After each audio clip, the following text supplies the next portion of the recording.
Thy hands have made me and fashioned me. O give me understanding, that I may learn thy commandments. Good morning, welcome to Going to Ground from here in Marlborough.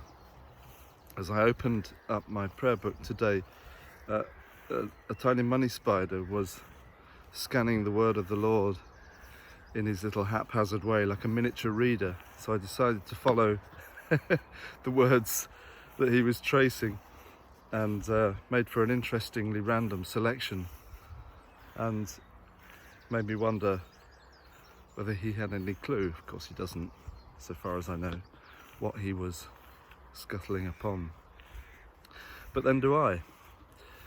Do I even know what I'm walking upon here, and what works and words of the Lord are being revealed to me?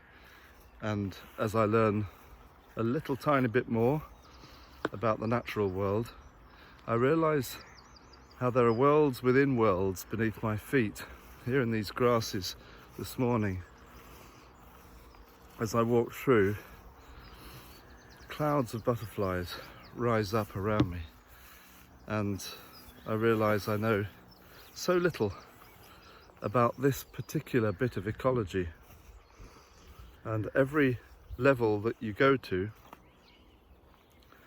you find another little world inside it, and that is part of the mystery of experience. And of course that helps us to be humble about what we encounter day by day, because there are worlds within worlds for everybody's experience. We tend to apprehend things naturally from our own eye, from our own point of view, and take as we find. Of course we do. But there are worlds of meaning behind people's actions, who they are, what they do. Their own situation is complex. We don't see it. We don't know what we're treading on when we encounter the world around us. St. Anselm, one of the great spiritual fathers of the English Church, Archbishop of Canterbury in the 11th century, is famous for his dictum, and what is it? Fides quaerens intellectum, faith seeking understanding. What a great motto for an inquiring mind. Faith seeking understanding. And part of that understanding, I think, is to understand the worlds of meaning that lie under our feet, and the levels of complexity that undergird and explain how the world is. That means we shouldn't be too hasty to pronounce about people.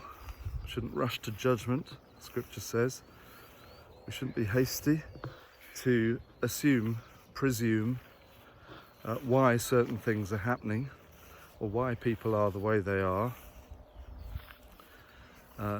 It doesn't mean, of course, that we should just sit back and say, well, it is what it is, and what do I know? That's an abdication of responsibility and faith and thought. But faith seeking understanding, well, that begins with an assurance that there is sense to be found, and often begins, as we know and we've discussed, with a sense of wonder. But the understanding is a lifetime's work. So as you scuttle around, and I do the same today, perhaps oblivious of what lies beneath our feet and what we encounter at the surface level, may the Lord give us understanding to accompany our faith. God bless you as you go to ground.